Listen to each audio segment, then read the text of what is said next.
Imagine uma figura que marcou a história com uma força tão singular que seu nome ecoa até hoje, Catarina de Aragão. Seu nascimento em dezembro de 1485, no majestoso Palácio de Alcalá de Henares, próximo a Madrid, já anunciava um destino extraordinário. Originalmente batizada como Catalina, ela se tornaria uma das mulheres mais influentes de sua época, especialmente na Inglaterra, terra que adotou como sua e onde construiu seu legado.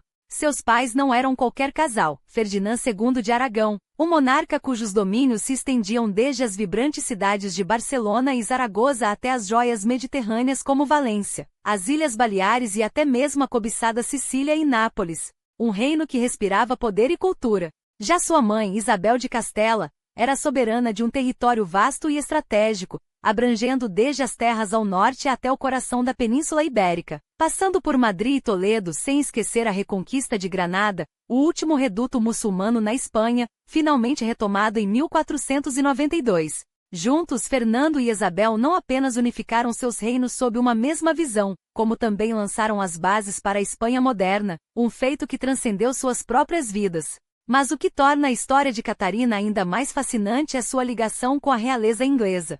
Por meio de sua avó, Catarina de Lancastre, filha de João de Gante, terceiro filho do rei Eduardo III da Inglaterra, ela carregava no sangue a herança de duas das mais poderosas dinastias europeias. Essa linhagem não era apenas um detalhe genealógico, era um passaporte para um futuro de alianças e influência. Sua educação, por sinal, foi tão excepcional quanto sua origem. Formada por alguns dos maiores intelectuais da época, como os dominicanos Pascoal de Ambudia e Andrés de Morales, além dos irmãos humanistas italianos Alessandro e Antônio Gerardini, Catarina dominava o latim com maestria e falava várias línguas europeias. Seu conhecimento abrangia desde os textos sagrados até as obras clássicas, tudo sob a orientação de uma criação profundamente católica, que moldaria seu caráter inquebrantável. Não à toa, até Erasmo de Roterdã, o brilhante pensador do Renascimento, elogiaria sua erudição, um reconhecimento raro para uma mulher daqueles tempos. No entanto, foi em solo inglês que seu destino se definiria. A Inglaterra do século XV era um campo minado, décadas de guerra civil, a instabilidade mental de Henrique VI e a disputa feroz pelo trono entre as casas de York e Lancaster haviam deixado o país exausto. Foi nesse cenário que Henrique Tudor, um jovem de origem galesa e pretensões frágeis, emergiu vitorioso na Batalha de Bosworth, em 1485, derrotando Ricardo III e coroando-se como Henrique VII. Seu reinado, porém, não era seguro. Com rivais à espreita e uma legitimidade questionável, ele precisava de mais do que uma coroa para consolidar seu poder. Precisava de alianças sólidas, e nada seria mais estratégico do que um casamento com a filha dos reis católicos. Assim, a vida de Catarina se entrelaçaria com a de um reino em reconstrução, onde sua inteligência, resiliência e herança real fariam dela não apenas uma rainha, mas uma peça-chave na história da Europa. Seu caminho, no entanto, estaria longe de ser simples.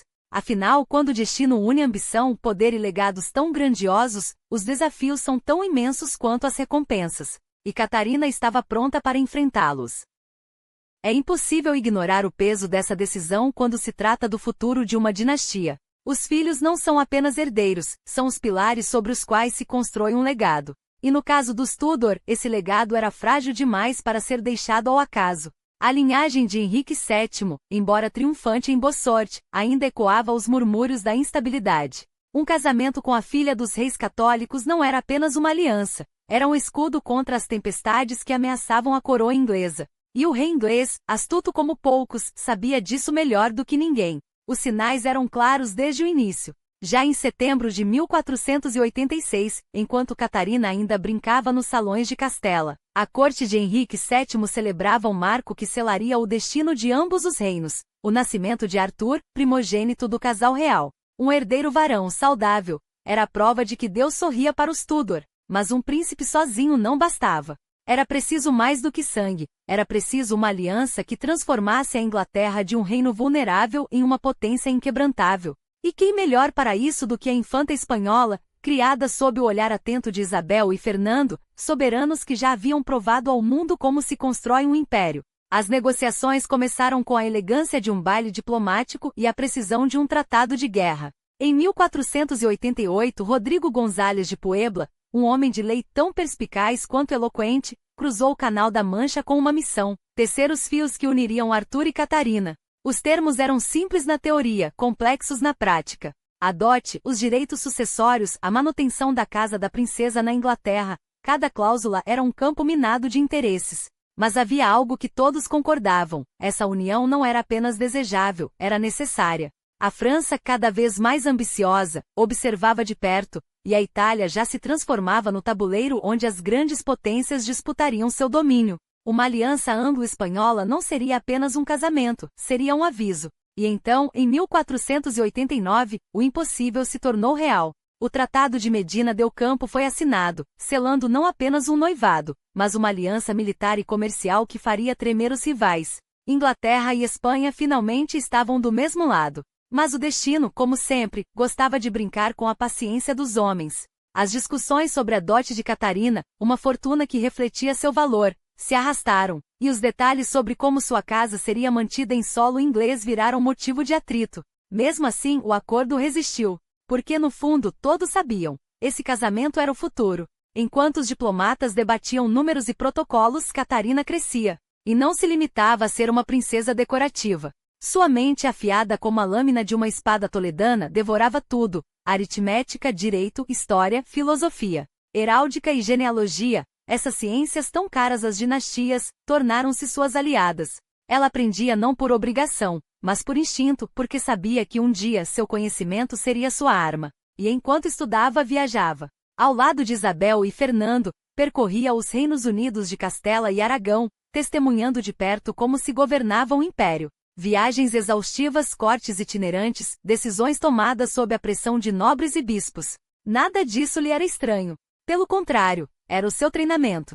Até que em 1492, veio o momento que marcaria sua alma para sempre: a queda de Granada. Catarina tinha apenas 7 anos, mas a imagem da bandeira cristã hasteada sobre a Alhambra ficaria gravada em sua memória como um símbolo de triunfo e de dever. Anos depois, quando escolheu a romã como seu emblema, não foi por acaso. Fruta que sangra quando cortada, símbolo de fertilidade e resistência, a romã era Granada. Era a Espanha. E sem que ela soubesse ainda, seria também a Inglaterra.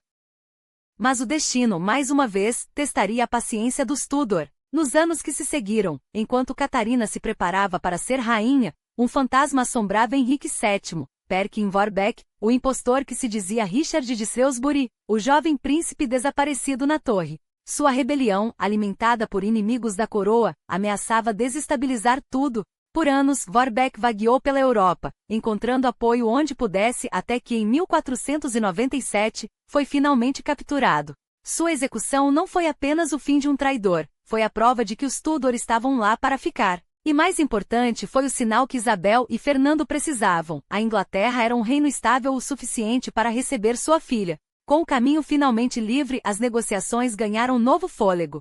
Em outubro de 1497, o acordo foi selado. Catarina partiria para a Inglaterra. O casamento com Arthur seria não apenas a união de dois jovens, mas o nascimento de uma nova era. Uma era em que a romã espanhola floresceria em solo inglês, e em que uma princesa de 7 anos, que um dia viu um império nascer, se tornaria a mulher que mudaria a história para sempre. Mas não se preocupe, entendemos a hesitação quando o futuro parece incerto, especialmente quando o que está em jogo é tão precioso quanto o destino de uma princesa. Catarina e Arthur, embora jovens, não estavam sozinhos nessa jornada. Cada detalhe foi meticulosamente planejado para que até que o príncipe completasse 14 anos, e ela, 15, o casamento fosse não apenas possível, mas glorioso. E sim, até mesmo adolescentes saberiam conduzir esse momento com a dignidade que ele exigia. A dispensação papal, esse selo divino que validaria a união, já estava assegurada. Um documento tão valioso que o próprio Papa Alexandre VI registrou em seus arquivos com a precisão de quem sabe que está escrevendo a história. Os 200.000 escudos prometidos pela Espanha? Pagos. E Henrique VII, jamais um homem de gestos vazios, não ficaria devendo. Terras, rendas, títulos, tudo foi cuidadosamente atribuído a Arthur, garantindo que Catarina não chegaria a um reino estranho como uma mera noiva, mas como uma princesa com peso, influência e recursos próprios.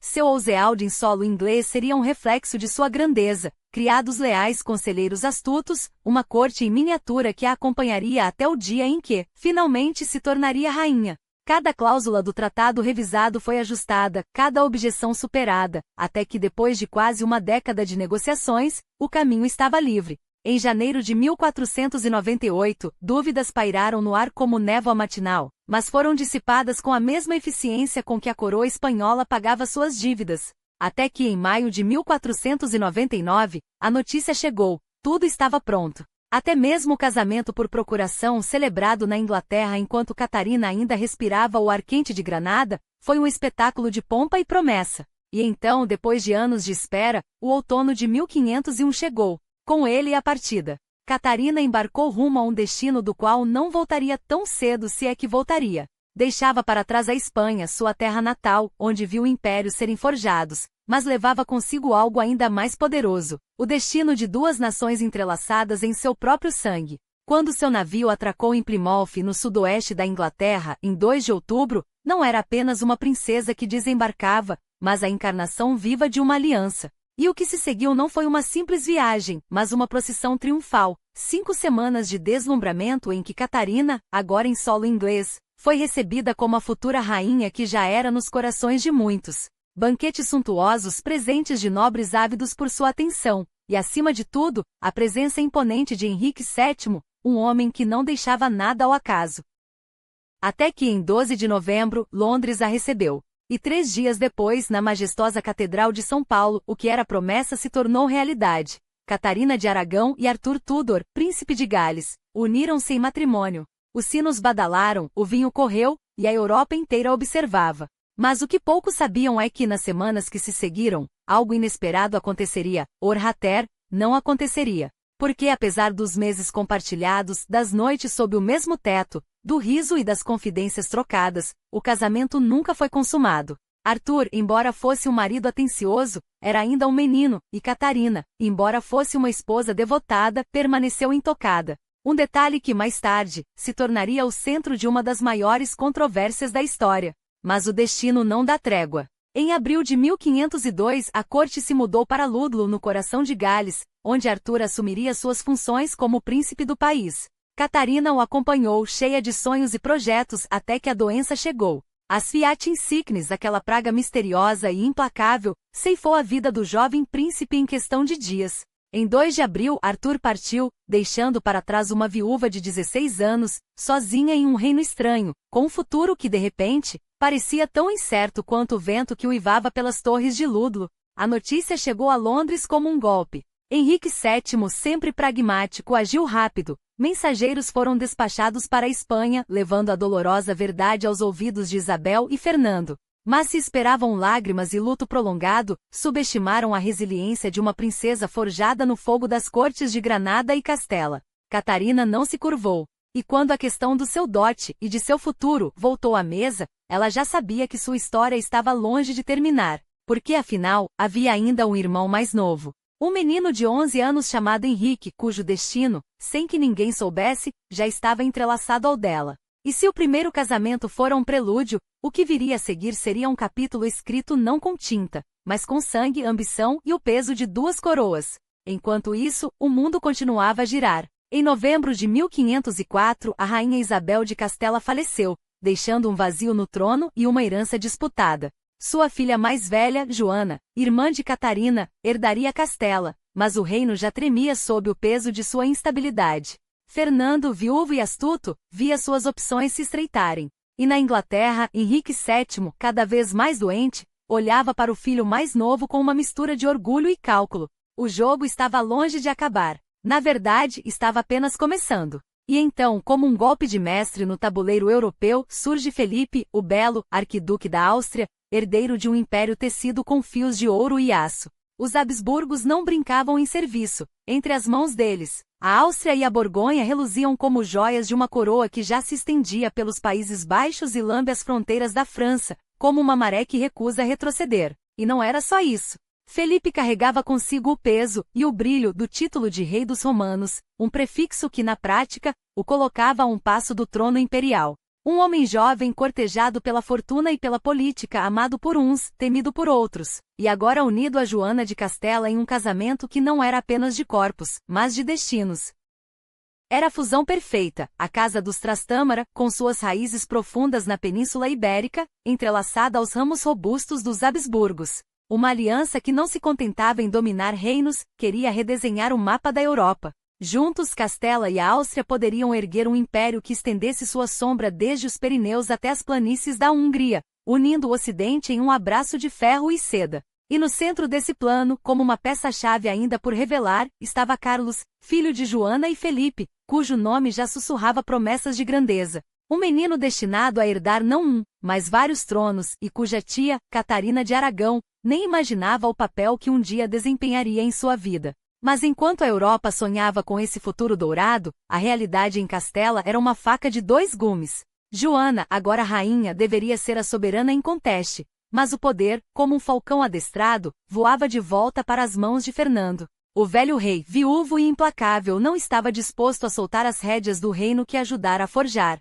Com movimentos calculados, ele manobrava as cortes, os nobres, até mesmo a própria filha, como peças em um jogo onde só ele conhecia todas as regras. Proteger Joana, dizia ele, enquanto a mantinha afastada das decisões, confinada entre paredes que mais pareciam uma prisão dourada. Castela observava dividida. Uns viam nisso a sabedoria de um pai preocupado, outros, a ambição de um homem que se recusava a abrir mão do cetro. E enquanto a tempestade se formava na Península Ibérica do outro lado do canal, Henrique VII hesitava. O casamento de Catarina com Arthur, seu filho primogênito, fora um acordo selado com ouro e promessas, mas a morte precoce do príncipe transformará tudo em pó. Agora, o velho rei inglês olhava para o segundo filho, Henrique, com uma mistura de esperança e desconfiança. Um casamento com a viúva do irmão, murmuravam seus conselheiros. É incesto aos olhos de Deus. Mas Henrique VII, mestre na arte de contornar obstáculos, já movia seus peões. Se a igreja pudesse ser convencida, se as bulas papais fossem obtidas, se o dote de Catarina, metade já pago, pudesse ser garantido. Então, por que não? Afinal, uma aliança com a Espanha ainda era um trunfo inestimável. Catarina, por sua vez, aguardava. Em Durham House, sua residência londrina, ela tecia uma vida entre a memória de um marido perdido e a incerteza de um futuro que dependia dos caprichos de reis e papas. Seu círculo era pequeno, mas leal. A comitiva espanhola que a acompanhará, o embaixador Fuensalida, um homem de olho afiado e língua ainda mais afiada, e as poucas damas inglesas que aos poucos aprendiam a pronunciar seu nome corretamente. Ela estudava o inglês com a teimosia de quem sabe que as palavras são armas, mas a saudade de casa ainda doía como uma ferida aberta. Cartas de sua mãe, a rainha Isabel, chegavam esparsas, carregadas de conselhos e advertências. Seja forte, escrevia a soberana que mesmo morta, ainda ecoava nos corredores do poder. Catarina obedecia. Aprendia. Esperava. Mas a espera tinha um preço. Henrique VII, sempre atento ao cheque-mate financeiro, reduzira sua mesada a migalhas. Uma princesa sem reino não precisa de luxos, pareciam dizer os cofres reais. Houve meses em que até o pão foi racionado, e as velas queimavam até o talo. Ela, que fora criada entre sedas e ouro, agora contava moedas como uma plebeia. E como se não bastasse, a doença a visitava com frequência, uma febre intermitente, provavelmente contraída nas terras úmidas da Inglaterra, que a deixava pálida e frágil. É a malária, sussurravam as damas. Ou talvez só o peso de ser esquecida.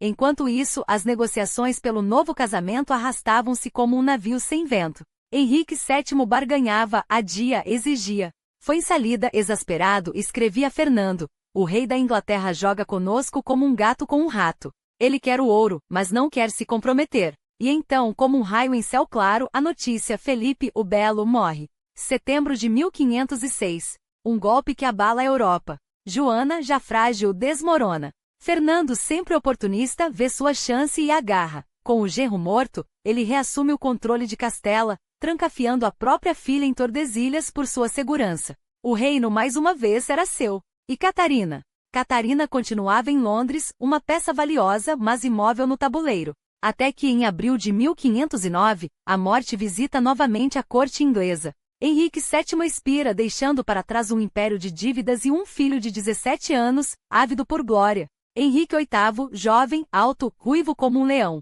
assume o trono com um sorriso que promete revolução. E entre suas primeiras decisões está uma que faria tremer os alicerces da história: casar-se com a viúva do irmão. 7 anos de espera. 7 anos de humilhação, doença e incerteza. Mas em 11 de junho de 1509, no Palácio de Greenwich, sob os olhares de uma corte que ainda duvidava, Catarina de Aragão e Henrique VIII unem-se em matrimônio. Ela com 23 anos e o peso de uma coroa que ainda não era sua. Ele quase um menino com 18 primaveras e um mundo aos seus pés. O arcebispo abençoa a união. Os sinos repicam. E ninguém, nem mesmo os astros, poderia prever o furacão que daquele dia nasceria. 2 semanas depois, no dia mais abrasador daquele verão de 1509, o destino finalmente se curvou aos pés de Catarina. Era 24 de junho quando Westminster Abbey, banhada em ouro e murmúrios, testemunhou sua coroação como rainha da Inglaterra. Não uma cerimônia qualquer, mas um espetáculo de poder, onde ela, ao lado de Henrique, foi ungida com o mesmo óleo sagrado que consagra reis. 8 anos de exílio, de esperas que roíam a alma, de uma fé inquebrantável em seu próprio destino.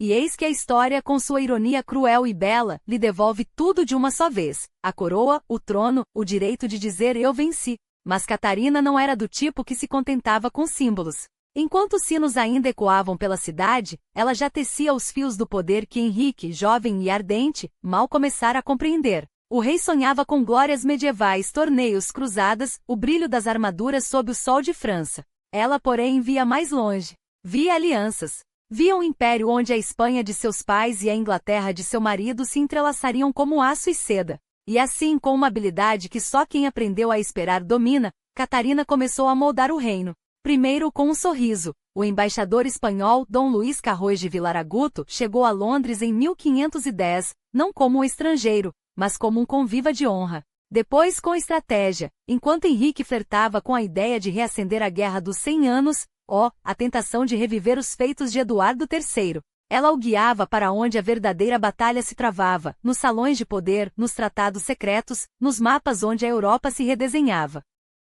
E então veio 1511. A França, sempre a França, estendia suas garras sobre a Itália, e Ferdinand, o astuto rei de Aragão, chamava por ajuda. Henrique hesitou, afinal a guerra era cara e os cofres ingleses não eram infinitos.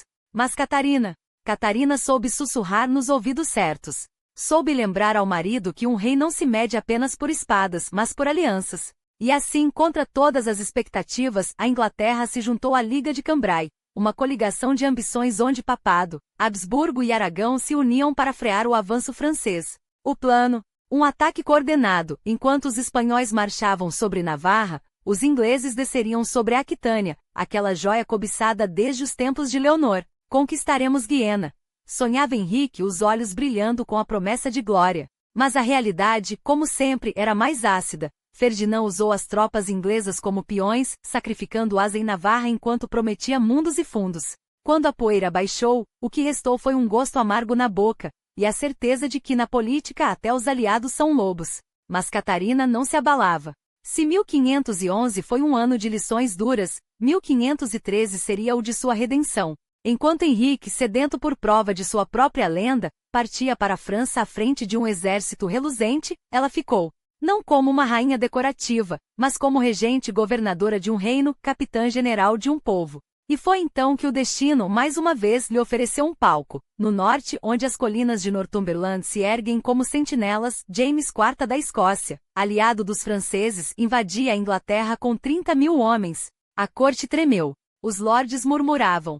Uma mulher não pode liderar uma guerra, diziam os mais velhos, esquecidos de que Catarina já havia aprendido na escola da adversidade, que o medo é apenas outro nome para a oportunidade. Ela agiu rápido, reuniu tropas, nomeou Thomas Howard, o implacável conde de Surrey, para comandar o contra-ataque. E quando, em 9 de setembro, os exércitos se encontraram em Flodden Field, não foi apenas a Inglaterra que venceu, foi ela. James IV caiu, seu corpo perfurado por flechas inglesas. 10.000 escoceses jaziam mortos na lama. E enquanto os mensageiros galopavam para levar a notícia a Henrique, ainda perdido em suas fantasias francesas, Catarina escreveu ao marido com a calma de quem já saboreava a vitória: Nesta hora, meu senhor, vos envio o manto de James, manchado de seu sangue, para que vejais como cumpro minhas promessas. Não era uma carta. Era um aviso. Um lembrete de que, enquanto ele brincava de guerreiro, ela governava. E assim, nos anos que se seguiram, o padrão se repetiu. Henrique, o rei que queria ser herói. Catarina, a rainha que era o poder. Ela negociava tratados, acalmava rebeliões, mantinha a corte espanhola informada de cada movimento. Ele sonhava com torneios e amantes. Até que lentamente algo começou a mudar. Os sorrisos de Henrique se tornaram mais raros. Seus olhares mais longos sobre outras mulheres. E nos aposentos reais, onde outrora ecoavam risos, agora pairava um silêncio pesado, aquele que precede as tempestades. Porque a história, minha cara, não perdoa. Nem mesmo as rainhas. Ah, mas a corte não falava apenas em rumores, ela respirava a esperança. Cada suspiro de Catarina, cada mão sobre o ventre, era um presságio que eletrizava os salões de Westminster. A rainha está grávida. O anúncio ecoava como um sino de vitória, e não era a primeira vez. 10 anos de casamento, 10 anos de orações sussurradas aos pés de Nossa Senhora, 10 anos de sangue e lágrimas derramadas em segredo nos aposentos reais. Cada gravidez era uma promessa, cada nascimento, ou sua falta, um veredicto do céu. E no início, os deuses pareceram sorrir. Logo após a suntuosa boda que uniu Tudor e Trastâmara em janeiro de 1510, o primeiro golpe. Um filho perdido antes mesmo de respirar. Mas Catarina, como uma leoa ferida, ergueu-se. Poucos meses depois, outro anúncio, desta vez, um menino. Um príncipe. Nasceu em 1º de janeiro de 1511, batizado com o nome do pai, envolto em sedas e sonhos de dinastia. Henrique, o velho rei, quase enlouqueceu de alegria ao segurar o herdeiro nos braços. Finalmente a Inglaterra tem seu futuro. Mas o destino, cruel, roubou-lhes o príncipe em 7 semanas. O pequeno Henrique de Corval partiu tão silenciosamente quanto uma sombra ao amanhecer, deixando para trás um pai desolado e uma rainha de joelhos, implorando a Deus por misericórdia. E então veio setembro de 1513. Outro filho, outra esperança, outro nome escrito nos registros reais, e outro túmulo a ser cavado. Este nem sequer sobreviveu um dia. Um natimorto, mais um fantasma na galeria dos Tudor. O inverno de 1514 trouxe uma filha, mas o ar gelado levou-a antes que pudesse chorar. Até que, em fevereiro de 1516, um milagre. Maria, uma menina frágil de olhos escuros como os da mãe, que contra todas as probabilidades, resistiu. Sobreviveu. Cresceu. Para Catarina, ela era a prova de que Deus ainda a ouvia. Para Henrique, era um consolo amargo. Uma filha não basta, murmuravam os nobres. Um reino precisa de um homem. Enquanto isso, o rei, ávido por herdeiros e distrações, buscava alívio em outros braços. Já em 1514, os olhares dele demoravam demais nas damas da corte. Em 1519, Elizabeth Blonde, jovem, dourada, de riso fácil, deu-lhe o que Catarina não conseguia, um filho saudável. Henrique Fitzroy. O bastardo real, reconhecido com pompa, agraciado com títulos, mas ainda assim, um bastardo. A lei era clara, o sangue legítimo não herdava coroa. E cada risada do pequeno Fitzroy era um lembrete doloroso do fracasso de Catarina. Porque aqui está a verdade nua e crua, ela estava envelhecendo. Em 1509, aos 23 anos, era a noiva mais cobiçada da Europa. Em 1520, aos 35, já era a espanhola velha nos corredores do palácio. Demasiado tempo sem dar um herdeiro, cochichavam. Demasiado orgulhosa para ceder. Henrique, por sua vez, era um homem em sua plena força, com o mundo aos seus pés e o desejo ardendo nas veias. E quando o sobrinho de Catarina, Carlos V, ascendeu ao trono imperial em 1519, tornando-se o homem mais poderoso da cristandade, algo mudou no jogo. A aliança com a Espanha já não era tão necessária. A rainha, outrora peça-chave, virou peão. Enquanto isso, nas sombras, um homem tecia sua teia. Thomas Wolsey, o filho de um açougueiro, agora cardeal, arcebispo, o braço direito do rei. Um gênio da diplomacia que em 1518 arquitetou o Tratado de Londres, uma teia de paz entre as potências europeias, selada com vinho e juramentos. Mas tratados são como areia, escorregam entre os dedos quando a guerra chama. E Henrique, sempre sedento por glória, logo voltou seus olhos para a França. Wolsey, astuto, jogava a ambos os lados, mas sabia, o verdadeiro poder não estava nas batalhas, e sim nos bastidores. Nos sussurros ao ouvido do rei. Nos documentos que lentamente começavam a questionar a validade de um casamento sem herdeiro. Catarina, minha cara, ainda não sabia. Mas a tempestade já estava em seu caminho. E então Catarina veio a esperança. Mais uma vez, o corpo se preparava, os médicos sussurravam promessas, e a corte inteira contava os dias. Desta vez será um príncipe, diziam, como se a força do desejo pudesse dobrar a natureza. E por um momento até pareceu que sim. O parto foi longo, doloroso, mas quando o choro ecoou pelos aposentos reais, o alívio inundou os corações. Uma menina. Outra menina. Maria Tudor, saudável, de olhos vivos como os da mãe, nasceu para ser herdeira, mas não bastava. Nunca bastaria. A história, minha cara, não se escreve com quase. E Henrique, que já esperara tanto, já rezara tanto, já prometera tanto, começou a sentir o peso da impaciência. Os anos passavam e o trono inglês não tinha um herdeiro homem, apenas uma princesa, uma sombra de possibilidade. Os conselheiros cochichavam, a rainha está envelhecendo. Os embaixadores espanhóis, antes tão solícitos, agora trocavam olhares carregados. Até Wolsey, o mestre das manobras, começou a calcular riscos. Porque um rei sem filho é um rei com as costas expostas. E você, Catarina? Ah, você lutava, rezava, jejuava. Escrevia cartas à família na Espanha, jurando que Deus ainda ouvia suas preces. Mantinha a cabeça erguida nos banquetes, sorria para os nobres, distribuía esmolas como se a caridade pudesse comprar a bênção celestial. Até aprendeu a falar inglês com uma fluência que surpreendia a corte, para que nenhum súdito duvide de que sou sua rainha, dizia. Mas as palavras, por mais eloquentes, não preenchiam o berço vazio. E enquanto você se agarrava à fé, Henrique começava a olhar para outro lugar, porque havia ela. Ainda não no centro do palco, não, apenas uma sombra nos corredores de Whitehall, uma risada que ecoava um pouco alto demais nos jardins. Ana Bolena. Não uma dama qualquer, mas filha de um diplomata astuto, educada nas cortes da França, com olhos que prometiam o que Catarina já não podia dar. E Henrique, Henrique via. Via a juventude, a paixão, a possibilidade. Via, acima de tudo, uma saída. Mas antes que a tempestade desabasse, houve um último suspiro de glória. Em 1520, o Campo do Pano de Ouro, um espetáculo de poder, seda e ilusão, onde Henrique e Francisco I da França se exibiram como rivais em um tabuleiro dourado.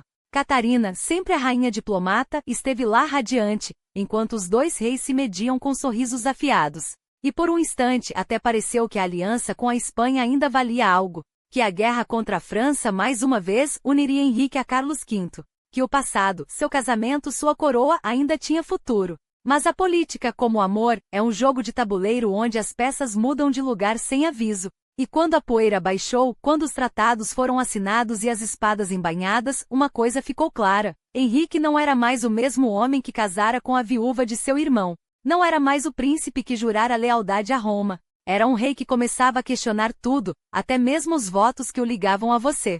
E enquanto a corte celebrava a paz nos bastidores, uma pergunta silenciosa já se espalhava como veneno. O que acontece quando um rei decide que sua rainha já não serve? Enquanto a Europa se curvava ao peso da hegemonia de Carlos V, a Inglaterra, silenciosa e astuta, observava de perto.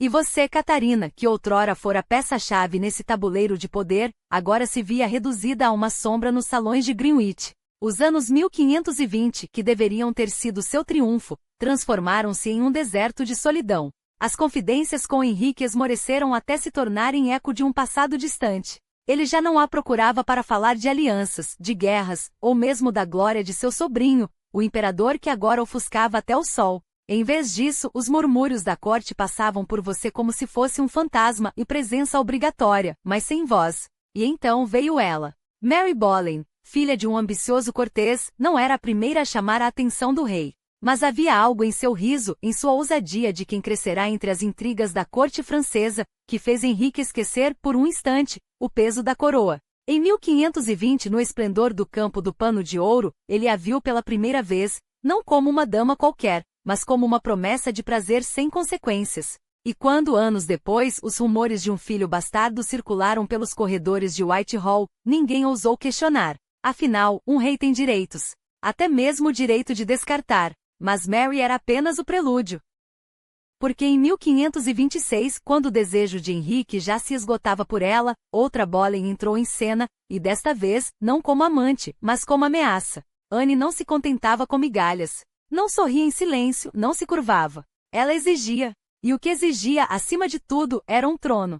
Enquanto isso, você, Catarina, ainda escrevia cartas a Carlos, implorando por sua intervenção. Ele está me abandonando, suas palavras tremiam no pergaminho, enquanto o imperador, ocupado em saquear Roma e humilhar o Papa Clemente, mal tinha tempo para a tia que um dia fora sua maior aliada. O que é uma rainha sem um rei? A pergunta queimava em seu peito, mas ninguém na corte ousava respondê-la. Não quando o próprio Henrique já havia encontrado a resposta. Uma rainha sem um rei é um obstáculo. E assim em 1527, o jogo mudou. De repente as escrituras foram reviradas, os teólogos convocados, e os advogados do rei trabalhavam dia e noite para desenterrar um detalhe conveniente. Seu casamento com Arthur nunca foi consumado. Henrique agora jurava como se 20 anos de lealdade, 6 gravidezes e uma filha viva pudessem ser apagados com um decreto. A hipocrisia era tão espessa que até os muros de Westminster pareciam sufocar. Mas o rei não se importava. Ele tinha um novo amor, uma nova obsessão, e acima de tudo, uma nova desculpa. Wolsey, o cardeal que outrora movia os fios do poder, foi enviado à França em uma missão desesperada, convencer o Papa a anular seu casamento. Mas Clemente, prisioneiro das tropas de Carlos, não era tolo. Sabia que conceder tal favor seria declarar guerra ao imperador. E assim, entre promessas vazias e ameaças veladas, o processo se arrastava, enquanto Henrique, impaciente, já sonhava com uma coroa para Anne. Você, Catarina, ainda se ajoelhava para rezar. Ainda vestia as joias que ele lhe dera. Ainda sorria para a corte como se nada estivesse acontecendo. Mas todos sabiam. Até mesmo as paredes de seu próprio quarto sussurravam a verdade cruel. Você já era o passado. E quando um rei decide que seu passado deve ser apagado, nem Deus, nem Roma, nem 20 anos de casamento podem detê-lo. E então, como um sopro de esperança em meio à tempestade, chegou a notícia: Roma cederia. Um legado papal seria enviado. Não qualquer emissário, mas o próprio cardeal Lorenzo Campeggio, homem de astúcia e palavras melifluas, que desembarcaria na Inglaterra no outono de 1528. A corte inteira contorceu-se em expectativa, enquanto Wolsey, o velho lobo da igreja, escondeu um sorriso por trás das mangas largas de seu hábito. Finalmente sussurravam os corredores de Whitehall: o rei terá sua resposta. Mas você, Catarina, sabia melhor. Sabia que aqueles homens, Campeggio, Wolsey, o próprio Henrique, já haviam traçado o desfecho antes mesmo do primeiro testemunho. O tribunal eclesiástico não passava de um teatro, e você, a atriz condenada a repetir suas falas enquanto o público já se levantava para sair. Vamos ouvir sua confissão, disseram-lhe com voz doce em 24 de outubro, como se fosse um favor. Basta confirmar o que todos já sabem, que seu casamento com Arthur nunca foi consumado. Como se 20 anos de lealdade, 6 filhos, 3 deles enterrados antes de respirar. Como se cada noite em que você segurou a mão de Henrique enquanto ele suava febril com a peste. Como se tudo isso pudesse ser reduzido a um detalhe jurídico, uma cláusula esquecida em algum tratado empoeirado. Você se ajoelhou. Não para eles, mas para si mesma. E quando falou, não foi com a voz trêmula de uma mulher derrotada, mas com o fogo de quem ainda acreditava que a verdade poderia queimar mais que a ambição. Eu fui esposa de Arthur por apenas alguns meses, sim, mas juro por Deus que nunca conheci homem algum antes de Henrique. As palavras caíram como pedras no lago quieto da corte. Wolsey piscou. Campeggio fingiu anotar algo em seus papéis. E Henrique? Henrique não estava lá. Já se cansará do espetáculo. Porque o verdadeiro jogo não se decidia em Londres, mas em Roma. E Roma, a Roma jogava seu próprio jogo. O Papa Clemente VII, prisioneiro das tropas de Carlos V, seu sobrinho, sua sangue, sorria e adia. Precisamos de mais tempo, escrevia em cartas que demoravam meses para chegar. A questão é complexa. Enquanto isso, os advogados de Henrique, como cães de caça farejando fraqueza, desenterravam cada detalhe de sua vida com Arthur. Os jantares, as danças, as noites em que dormiram sob o mesmo teto. Prove que não houve consumação exigiam. Como se a virgindade de uma mulher aos 15 anos pudesse ser comprovada 2 décadas depois, como se o peso de uma coroa não esmagasse até as memórias mais íntimas. Você escreveu a Carlos. Suplicou. Meu senhor, meu sangue, não me abandone. Mas Carlos tinha suas próprias guerras, seus próprios impérios para salvar. O Papa, por sua vez, balançava entre a pressão do imperador e o medo de perder a Inglaterra para a heresia que já assombrava a Alemanha. Até que, em junho de 1529, o veredicto: o caso seria julgado em Roma. Uma vitória? Não. Uma sentença. Porque Henrique não esperaria. Aquele verão, enquanto Campeggio se preparava para partir, levando consigo a ilusão de justiça, Wolsey começou a cair. O cardeal, outrora o segundo homem mais poderoso da Inglaterra, viu suas propriedades serem confiscadas, seus títulos revogados. Traição, murmuravam.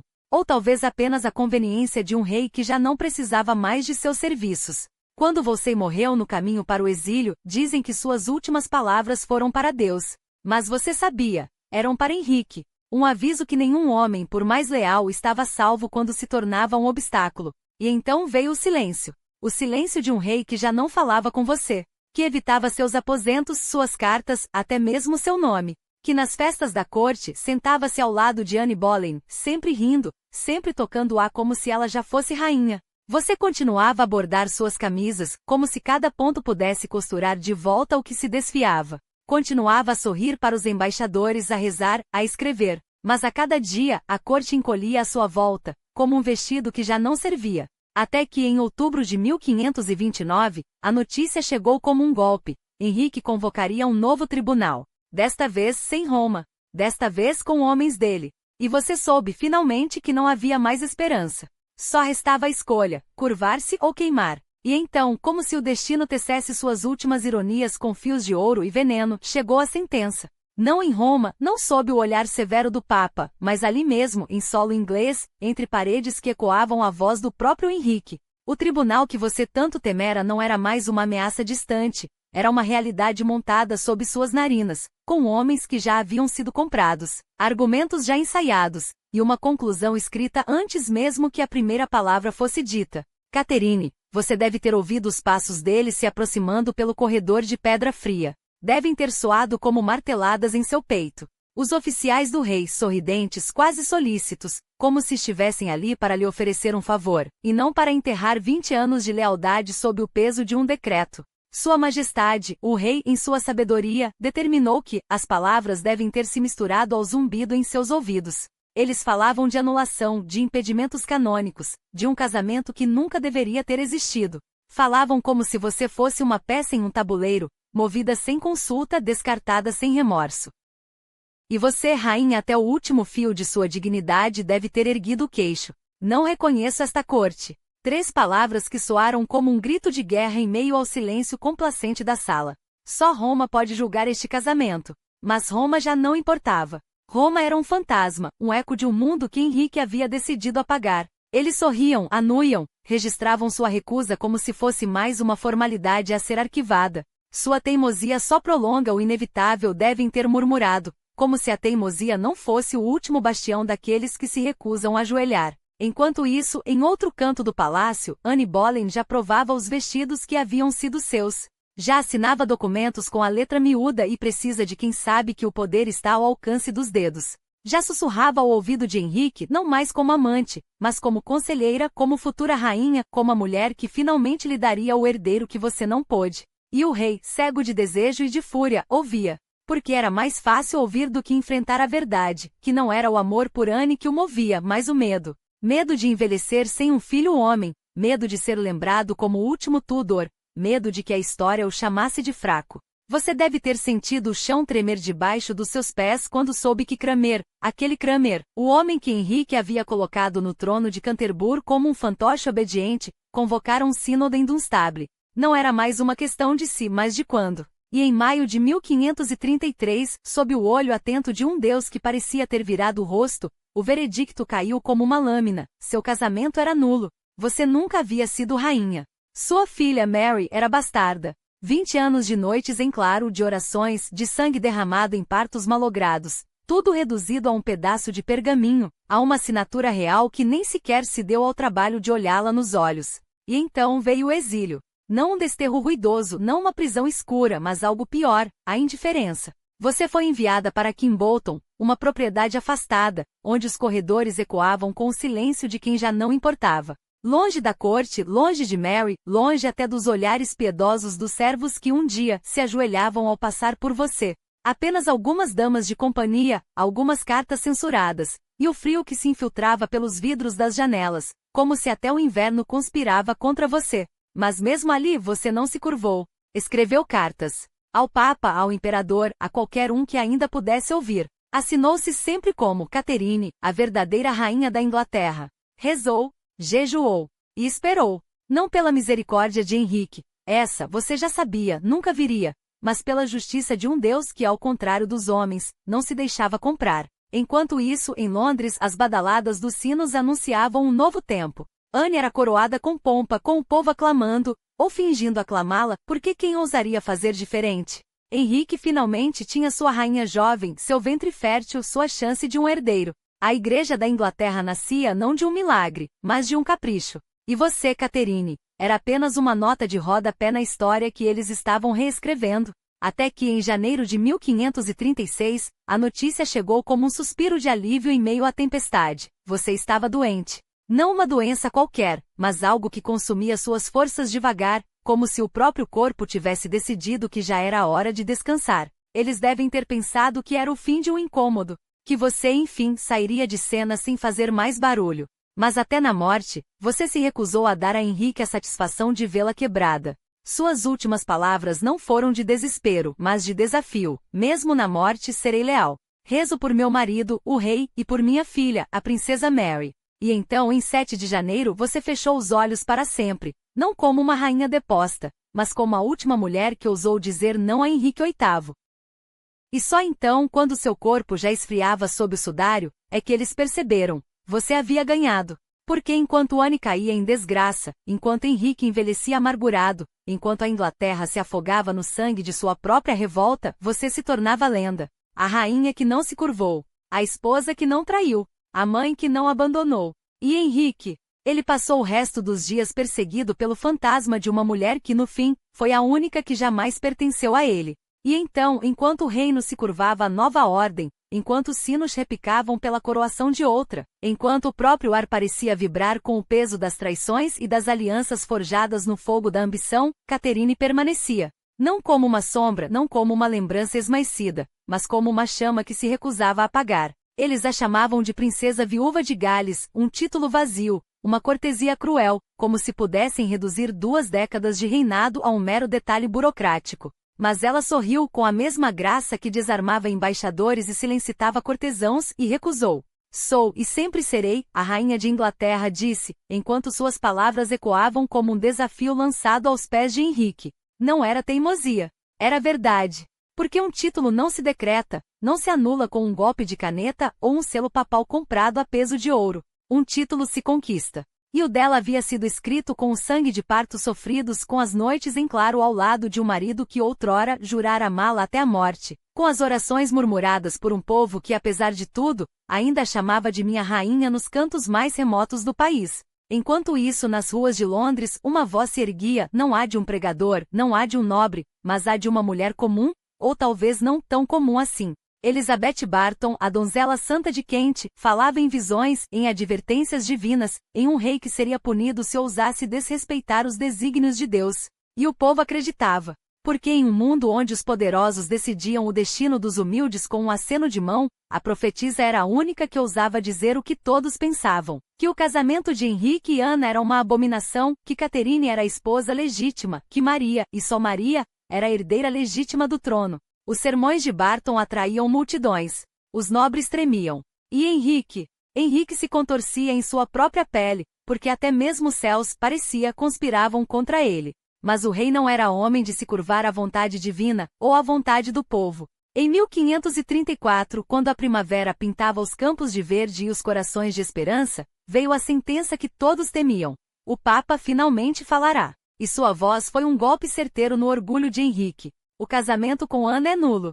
Catherine é, e sempre foi, a verdadeira rainha. As palavras ressoaram como um sino fúnebre pelos corredores de Whitehall. Ana, que já se via como a nova Isabel, viu seu futuro desmoronar em questão de horas. E Catherine? Catherine sorriu. Não por vingança, ela estava além disso, mas porque, pela primeira vez em anos, sentia o peso da justiça do seu lado. Mas Henrique não era homem de aceitar derrotas. Se Roma o traía, ele criaria sua própria Roma. A ato de supremacia foi sua resposta. A Inglaterra rompia com a Igreja Católica. O rei era agora a cabeça da Igreja e do Estado. E com um golpe de mestre transformou a heresia em lei. Os que ousassem desafiá-lo, sejam clérigos, sejam profetas, sejam rainhas depostas, seriam tratados como traidores.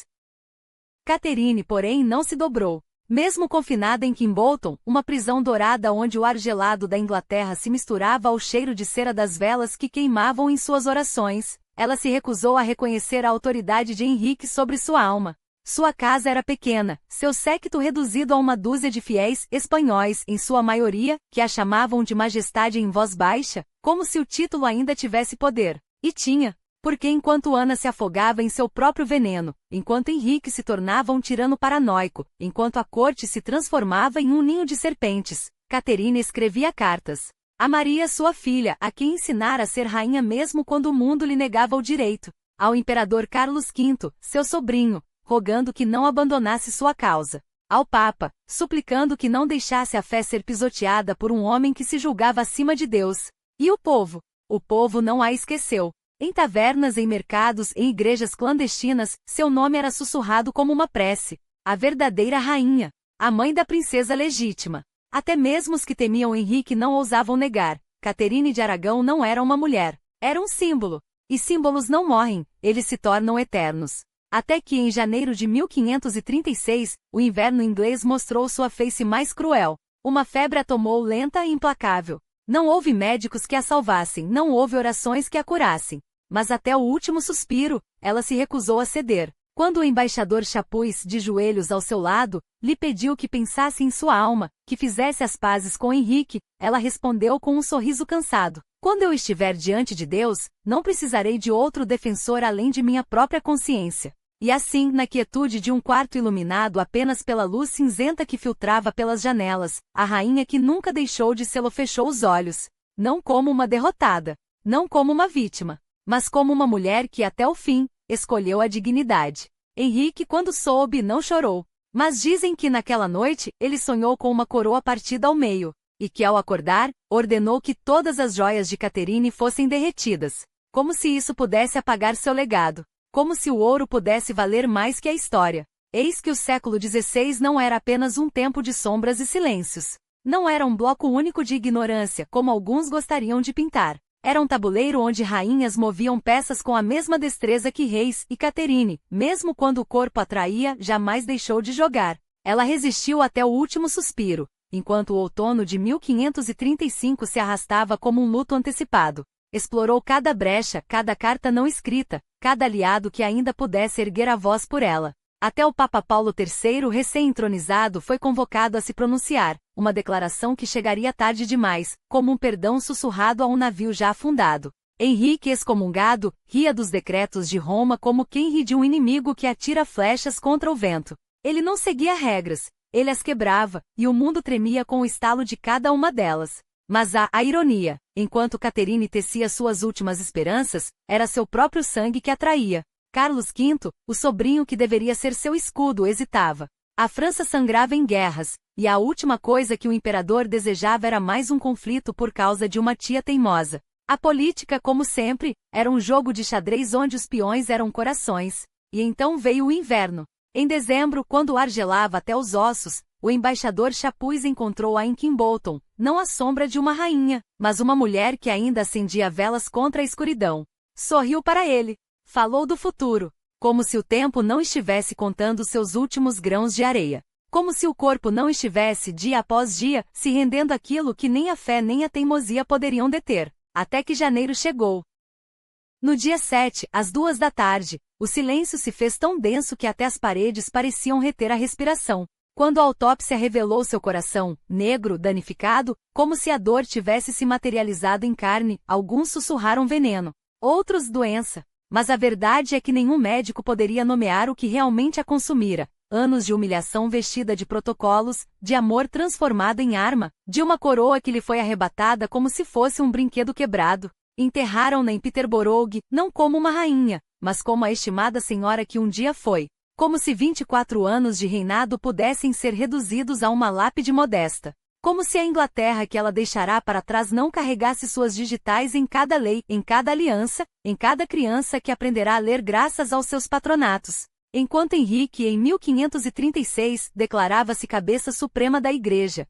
Enquanto Thomas Cranmer, o novo arcebispo, desmontava séculos de tradição com a precisão de um ourives, os mosteiros caíam como castelos de cartas. Altares eram esvaziados, santos eram apagados das paredes, e o povo, confuso, balançava entre a fé que conhecia e a nova ordem que lhe era imposta. Caterine não viveu para ver isso. Não viu a filha, Maria, herdar um trono manchado pelo sangue de sua própria luta. Não viu o filho que Henrique tanto desejou, Eduardo, o herdeiro perfeito, nascer em outubro de 1537, apenas para morrer jovem, como um presságio de que nem mesmo os desejos de um rei são imunes ao tempo. Não viu a Inglaterra se rasgar entre o catolicismo que a moldara e o protestantismo que a redefiniria, enquanto seu antigo marido, agora um gigante decrépito, colecionava esposas como troféus de uma batalha que nunca soube ganhar. 5 outras mulheres passariam por aquele trono depois dela. Algumas seriam esquecidas, outras vilipendiadas. Mas nenhuma teria a mesma grandeza silenciosa de quem escolheu, até o fim,